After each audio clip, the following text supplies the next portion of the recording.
Today we have the new hand trap tier list for the Ishizu format, November of 2022, wrapping up the year. Before we begin, make sure to hit the thumbs up button and subscribe if you're new as always. And I think like hand traps, who's even playing hand traps? But I think you will find that hand traps in this format can be very diverse and sometimes even very impactful. Some have definitely fallen off of grace, but I think you'll see here that even though we sort of think his decks right now, like not playing any hand traps at all, most of them actually do without us even noticing. And of course, Ishizu is playing a very like built-in engine of hand traps. I'm not going to have Tearlament's Havness on this list because again, you can't run it in your Fluandreeze or Sprite deck, so I'm just not going to have it there. But other than that, I'm going to have every single hand trap I think that is relevant for today. And of course, go ahead and rank them. So I think we begin with some Ghost Girls. We have Moonlit Chill. Moonlit Chill has seen some play in the last format, but I think right now,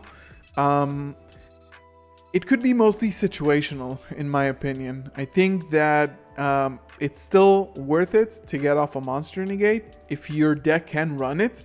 Again, if you're looking from a Ishizu Tearlament's perspective, you can't really play any of these. You just don't. You play 9 hand traps in your engine, and it's just that. You're not going to have any more. But mainly, I think this is catering more towards the locals player, the more casual players, and everybody not playing Ishizu tier. So I think that if your deck can run a lot of hand traps, if you're playing something like Mathmag, this could be situationally good.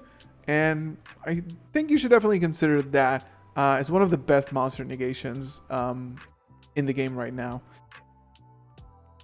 Reaper. So a lot of people thought Reaper is going to see more play because of the mirror matches, but actually it's not really seeing a lot of play. And it's funny to say that the best Ghost Girls is none of these, actually. It's going to be surprising. The best Ghost Girl right now is none of the ones that we've seen played so far. I think now, if you're talking about like removing your opponent's Kit Kalos from the deck, I guess that's fine. I don't know if it's like situational or low impact, to be honest, but I think like I'm gonna put it as low impact because it's just not worth it. I think it's just not worth it. And if you want to run like an extra deck slot, like you even see Fluandreeze not playing this card, even though they have a full extra deck free for this, they just don't play it. Dogwood is surprisingly the best Ghost Girl at the moment. I think that we've seen it come up in YCSs. If you are going to big tournaments, you're going to get to time. And if you do get to time and you draw this and you go second, this is probably the most high impact card you can have. You essentially stop your opponent from playing, or you simply win the match through time. So not too much to say about that. Ghost Girl, if you don't know, every time you activate this, every time your opponent special summons a monster, you gain life points equal to that monster's attack for the rest of the turn. So Tearlaments, you're gonna gain like 15,000 life points if they keep playing. So they're not gonna be able to win in time for that. Bestials, gonna put all of them here. We got the Serenir, we got the Magnemite, and we got the Druisworm. I'm gonna go with something a bit controversial here. Wait, 95% of you are not subscribed? Come on, guys. If you enjoyed this video, please leave a thumbs up on the video and subscribe if you are new for more awesome content. If you want 5% off any single or sealed product and want to support me and the channel, head over to tierzerogames.com and use code GALZO5 at checkout. Bestials are all must play at the moment. They are definitely all must play. The reason why I think Druisworm is the best, Serenir definitely is a close second, and Magnemite, even though it's a $30 super or something crazy like that. The problem with Magnemite is that when you go second, your opponent's playing Ishizu tier, and you activate a Magnemite, what they do is go into the Dark Charmer, and they take your Magnemite from the graveyard, activate the effect, and the plus off of your Magnemite. So actually, when I'm going against the Ishizu tier, in games 2 and 3, I usually side out specifically the Magnemites and leave only these in so they can't actually steal them and plus off of them. So Really, really good hand traps. Very, very good. The best in the format at the moment. And I think these are the ones to look out for sure. I think this is no surprise to anybody. Nibiru. We've seen some Nibirus in the YCS. The problem is that your top 3 decks right now are Sprite, that don't lose to Nibiru because they have Gigantic Sprite. Floowandereeze, that don't lose to Nibiru because they end up summoning 4 monsters a turn, usually, and they lock you to wins. And Tearlaments, which could be effective sometimes, but they will plus off of the Nibiru. They will just keep summoning more monsters after the Nibiru. So I think last format, Tearlaments with the Spellcaster, high impact. Now I'm going to say situational because some decks still might get impacted by it, but not the top tier decks. Droll is going to be ineffective. Just ineffective. It's obviously good against Floowandereeze. You know what? Maybe it's low impact because it just goes against Floowandereeze. It might affect Draco Slayers a little bit, but it's not going to affect tier. It might only affect Floowandereeze, so I'm going to keep it at low impact. Same here. I think Lancia is just ineffective. Simply ineffective. I think there's nothing really to benefit off of Lancia right now. Skullmeister was pretty high on my tier list before, but now we are kind of seeing like more chain blocking and just like maxing out on Bystials as a form of removal, negation, and a body on board. So they do 3 things, while Skullmeister, if it doesn't miss timing, it does only 1 thing. So I would put it as situational or maybe even low impact right now. You wouldn't play this at the moment. Evenly matched is high impact. It's not really a hand trap, but it's a hand trap. It's a really, really good equalizer. And I would definitely keep playing it in my side deck for sure. It's kind of hard right now because of Tearlament's Crime. Game 2, they just search for the Crime. They have an out to the Evenly. In the engine, God, you can't stop that deck. But I think it's still high impact against a lot of other decks. Orange Light is a very good hand trap. I'm gonna add Kelbeck here as well. Kelbeck, we thought it was an insane hand trap, right? But now we're seeing more tier lists actually cut it down to even 1, maybe.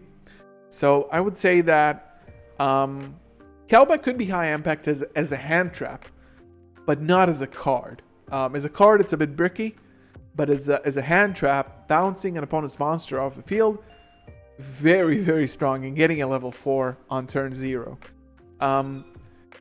With Orange Light, I'm going to say that in Tearlaments, it would probably be situational. I'm not seeing a lot of lists play this.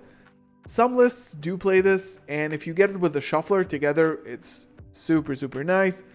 But since you only have like 6 Shufflers, you know what? I'm going to put it as high impact as well. If you do play Ishizu tier, this is high impact. You're going to want this in your deck.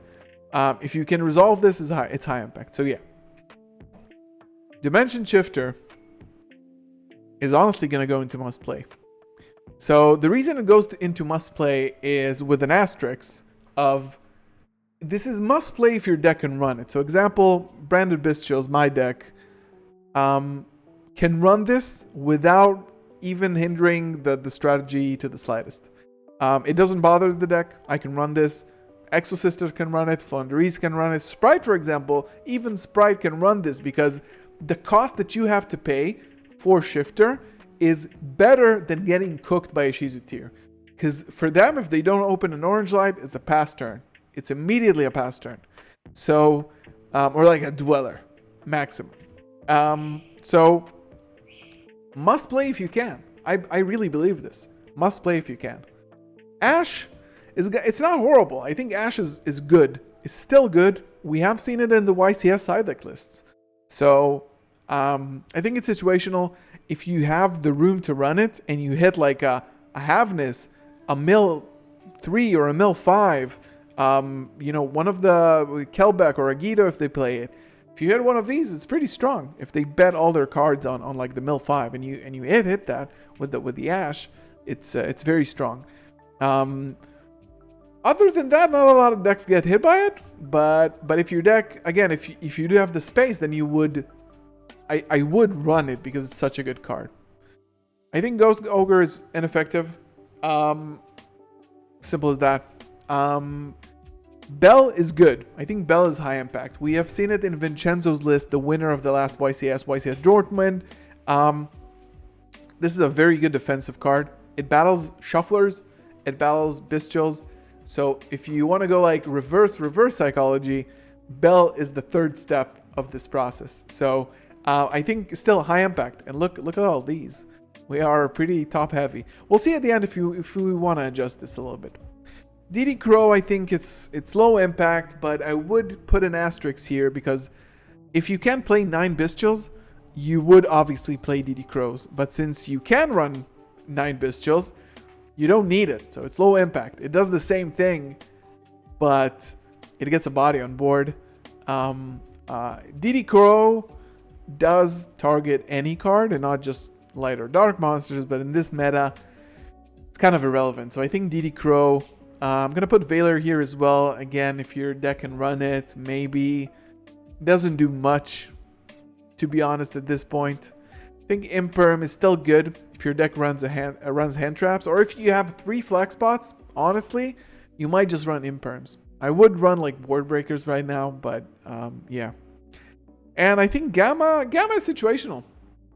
It could be high impact, but situational in terms of like it's a side deck card if you want to play around things like Shifter. This is basically what it does right now. It could hit Floowandereeze pretty good. You Gamma the Robina. It's pretty solid if they don't have a chain block. And it gets the bodies on board if it's on your turn. So again, you go Sheeran effect from the hand. They chain Shifter if they would have it. You go Gamma. You go +1 basically. And you get bodies and you play and you go for Elf and it's or Sprint and it's insane. So yeah, I think I'm gonna move evenly here. Yeah. I like this card. It's very strong, but the fact that tier limits now search for crime game 2 and 3, it's just impossible to break. It's just impossible. So it does become situational if you do have a good read, or if you play this in the main deck as a Floowandereeze player, it could be very beneficial for you. So yeah, let me know what you think about this list. Leave it down in the comments below. I really want to hear it. Check out my Twitter as well. Make sure to leave a thumbs up. Subscribe if you are new as always. And I'll see you in the next one. Peace, guys.